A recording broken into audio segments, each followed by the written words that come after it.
और आदाब दोस्तों, एक डरा हुआ तानाशाह एक डरा हुआ लोकतंत्र बनाना चाहता है।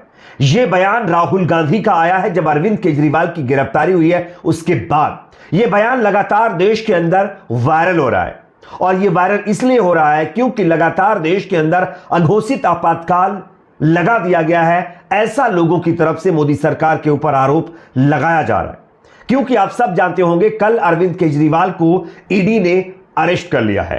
एक शराब घोटाले का मामला है, 100 करोड़ के करीब। उसी मामले में अरविंद केजरीवाल से पूछताछ के लिए ईडी के 12 से ज्यादा अधिकारी उनके घर पहुंचते हैं और पूछताछ तो नहीं करते हैं जैसा कि आम आदमी पार्टी कह रही है कि सब ढोंग वहां पर किया गया। उसके बाद अरविंद केजरीवाल को अरेस्ट कर लिया गया है। आज पूरी रात अरविंद केजरीवाल से पूछताछ हुई है और उसके बाद फिलहाल ताजा सिचुएशन अरविंद केजरीवाल को लेकर क्या है, सुप्रीम कोर्ट से भी एक बड़ी खबर अरविंद केजरीवाल को लेकर सामने आ रही है। इसकी भी जानकारी आगे आपको देंगे। लेकिन दोस्तों, जो आरोप मोदी सरकार के ऊपर लगाया जा रहा है कि क्या देश के अंदर अघोषित आपातकाल लग चुका है, इसको लेकर के एक और नई रिपोर्ट सामने आई है और यह रिपोर्ट अपने आप में मोदी सरकार की नींद उड़ाने वाली है। वीडेम की यह रिपोर्ट है जिसमें स्पष्ट तरीके से कहा गया है कि 2018 से भारत एक चुनावी तानाशाह देश बना हुआ है। दुनिया के सबसे निरंकुश देशों में भी भारत को शामिल कर दिया गया है वीडेम की रिपोर्ट के अंदर। इस रिपोर्ट में क्या चीजें और कही गई हैं आगे आपको बताएंगे। साथ ही साथ अरविंद केजरीवाल की गिरफ्तारी को लेकर के कई विपक्षी पार्टी के नेताओं की तरफ से भी बयान आए, कई पत्रकारों की तरफ से भी रिएक्शन आए हैं, ये भी आपको दिखाएंगे। उससे पहले एक छोटी सी रिक्वेस्ट आपसे करेंगे दोस्तों, आपको क्या लगता है, क्या वाकई हमारा देश आज अघोषित आपातकाल से गुजर रहा है? कमेंट सेक्शन में अपना फीडबैक जरूर दीजिए। इस वीडियो को ज्यादा से ज्यादा लाइक करिए, शेयर करिए, चैनल पर नए सब्सक्राइब जरूर कर लीजिए। सबसे पहले बात कर लेते हैं दोस्तों, अरविंद केजरीवाल की गिरफ्तारी के बाद राहुल गांधी ने क्या कहा है। डरा हुआ तानाशाह एक हुआ लोकतंत्र बनाना चाहता है। अरविंद केजरीवाल की गिरफ्तारी के बाद कांग्रेस नेता राहुल गांधी ने यह ट्वीट करते हुए मोदी सरकार के ऊपर निशाना साधा है। और दरअसल राहुल गांधी ने यह बयान ऐसे ही नहीं दिया है। लगातार जिस तरीके से देश के अंदर विपक्षी पार्टियों को कमजोर करने की और उनको दबाने की कोशिश की जा रही है, इनको देखते हुए अब विपक्षी पार्टी के नेता लगातार मोदी सरकार के ऊपर हावी होते हुए दिखाई दे रहे हैं। क्योंकि आप सब जानते होंगे कल अरविंद केजरीवाल को अरेस्ट कर लिया गया। 12 से ज्यादा अधिकारी ईडी के अरविंद केजरीवाल के घर में घुसते हैं और वहां पर तलाशी के नाम पर, सवालों के नाम पर सिर्फ ढोंग करते हैं जैसा कि आम आदमी पार्टी ने आरोप लगाया है। और उसके बाद जब उनको कुछ नहीं मिलता है तब वो अरविंद केजरीवाल को अरेस्ट कर लेते हैं।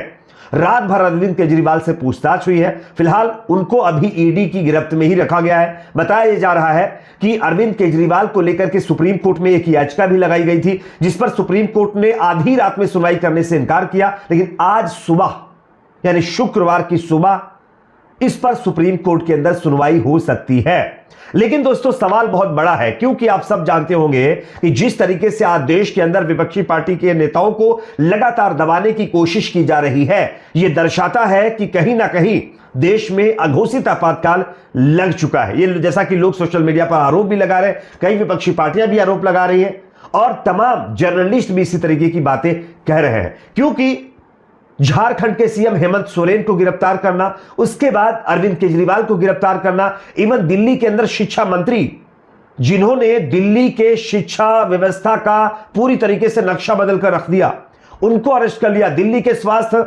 मंत्री को भी अरेस्ट कर लिया गया और उसके बाद बचा कुचा अब अरविंद केजरीवाल जो सीएम पद पर थे उनको भी अरेस्ट कर लिया गया है।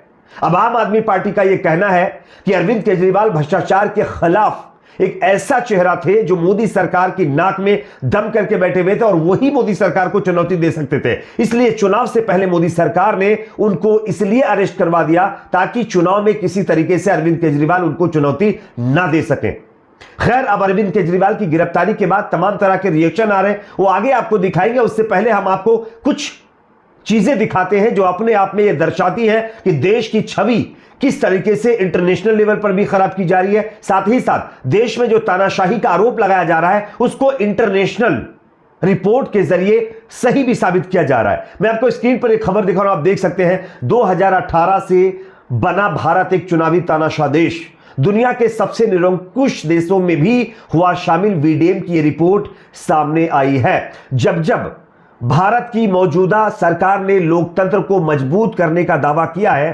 तब विदेशी रिपोर्ट ने मोदी सरकार के इस दावे की पूरी तरीके से हवा निकाल कर रख दी है। एक तरफ मोदी सरकार दावा करती है कि देश में लोकतंत्र मजबूत हो रहा है और तमाम सरकारी संस्थाएं निष्पक्ष तरीके से काम कर रही है, तो वहीं दूसरी तरफ स्वीडन की वैरायटी ऑफ डेमोक्रेसी इंस्टीट्यूट की रिपोर्ट यानी वीडेम की रिपोर्ट ने भारत को दुनिया के सबसे बुरे निरंकुश देशों में शामिल किया है।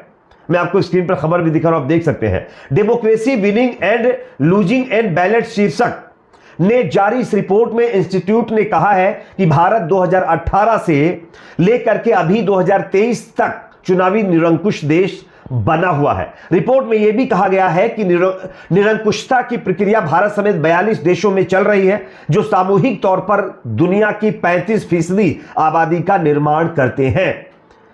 और यह भी कहा गया है कि भारत की नरेंद्र मोदी सरकार ने राष्ट्रद्रोह, अवमानना और आतंकवाद विरोधी कानूनों का इस्तेमाल आलोचकों को मौन करने के लिए यानी उनका मुंह बंद करने के लिए इस्तेमाल किया है। इन तमाम चीजों का इस्तेमाल किया है। इसके अलावा रिपोर्ट में यह भी कहा गया है कि भारत सरकार लगातार धार्मिक स्वतंत्रता को दबा रही है, राजनीतिक विरोधियों को धमकी, सरकारी नीतियों का विरोध करने वाले लोगों को, एकेडमिक हिस्से में काम करने वाले आलोचकों को चुप कराना आम बात भी हो गई है। यह भारत की छवि के बारे में वीडेम की रिपोर्ट के अंदर यह तमाम चीजें मेंशन की गई हैं। अब आप बताइए, इंटरनेशनल रिपोर्ट बता रही है कि देश में कहीं ना कहीं जिस तरीके की चीजें हो रही हैं वो अपने आप में एक तानाशाही जैसी चीजों को प्रतीत करती हैं, लेकिन उसके बावजूद भी सरकार कह रही है कि देश का लोकतंत्र मजबूत हो रहा है। अगर देश का लोकतंत्र मजबूत हो रहा होता तो कांग्रेस पार्टी के अकाउंट्स फ्रीज ना कर दिए जाते, क्योंकि चुनाव करीब आ चुका है, लोकसभा चुनाव की तारीखों का ऐलान हो चुका है। लेकिन आप जानते हैं कि कांग्रेस पार्टी के तमाम जो पार्टी के अकाउंट्स हैं उनको फ्रीज कर दिया गया है, और जिसके चलते कांग्रेस पार्टी लगातार गिड़गिड़ा रही है और यह कह रही है कि उनके पास पैसा नहीं है, वो एडवर्टाइजमेंट नहीं कर सकते, वो अपने पोस्टर नहीं छपवा सकते, तो चुनाव कैसे होंगे? क्या इस तरीके से किसी पार्टी का चुनाव से पहले अकाउंट को फ्रीज कर देना, आपको लगता है कि देश के अंदर निष्पक्ष चुनाव करवाने की प्रक्रिया है? क्या इस तरीके से निष्पक्ष चुनाव हो सकते हैं? इतना ही नहीं, इसको लेकर के तमाम और लोगों ने सवाल खड़े किए हैं। यहां पर रवीश कुमार जो पत्रकार है, उन्होंने भी ट्वीट करके क्या लिखा है स्क्रीन पर आप देख सकते हैं। क्या 2024 का रिजल्ट घोषित हो चुका है? अब कोई भी सर्वे लाइए, कोई भी डेटा लाइए, सब सही हो जाएगा। कहीं से फिट कर दीजिए, सब सही हो जाएगा। 400 की जगह 543 लिख दीजिए, सही हो जाएगा। विपक्ष का मुख्यमंत्री भी सुरक्षित नहीं है। हेमंत सोरेन गिरफ्तार, केजरीवाल गिरफ्तार, कांग्रेस का खाता बंद, विपक्ष रही चुनाव, जनता तय करेगी या जांच एजेंसी, बेकार का सवाल। ये कहीं ना कहीं एक एक्स अकाउंट पर जो है रवीश कुमार, जो जर्नलिस्ट है, सीनियर जर्नलिस्ट है, उन्होंने पोस्ट लिखते हुए मोदी सरकार के ऊपर निशाना साधा है। आप सोचिए, आज बड़े बड़े भ्रष्टाचारी नेता बीजेपी के अंदर अगर शामिल हो जाते हैं तो उनको पूरी तरीके से बरी कर दिया जाता है। उनके ऊपर चलने वाले केस, जो इन्वेस्टिगेशन होता है, उसको भी रोक दिया जाता है या उसकी स्पीड स्लो कर दी जाती है। लेकिन जो नेता बीजेपी में शामिल नहीं होता, बीजेपी के साथ सीना ठोक कर खड़ा होता है, उसके ऊपर ईडी, इनकम टैक्स जैसी संस्थाओं को लगा करके उसको दबाने की कोशिश की जा रही है। तो क्या आपको नहीं लगता यह देश कहीं ना कहीं एक तानाशाही की तरफ बढ़ रहा है, जैसा कि लोग लगातार सवाल कर रहे हैं? इस पर आपकी क्या राय कमेंट सेक्शन में जरूर बताइए। वीडियो को लाइक, शेयर, चैनल को सब्सक्राइब जरूर करें।